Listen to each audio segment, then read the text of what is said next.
C'est un signe de la fin progressive du bouclier tarifaire sur l'énergie. La facture d'électricité va faire un bond de 10% dès le 1er août. Après une première hausse de 15% en février, cette nouvelle augmentation fait grincer des dents. Les associations de consommateurs et l'opposition, de la droite jusqu'à la gauche, dénoncent un coup porté aux classes moyennes, injustifiable quand on regarde le coût de production de l'électricité, s'emporte le patron des Républicains à l'Assemblée, Olivier Marleix.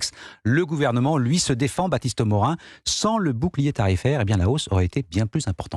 Oui, depuis sa mise en place à la fin de l'année 2021, le bouclier tarifaire a limité la hausse des tarifs réglementés de l'électricité à 31%. Sans cette mesure, les prix auraient augmenté de plus de 150%. Ils auraient quasiment triplé. Même sur la seule année 2023, son effet est important, rappelle Sylvain Lefalleur, directeur général du comparateur d'offres Elowatt. Sur l'année 2023, ce qu'il aurait fallu faire pour couvrir les coûts, c'était un tarif qui était 2 fois supérieur au tarif 2022. Au lieu de ça, ce qu'a fait le gouvernement, c'est une première hausse de 15% et une seconde hausse de 10%.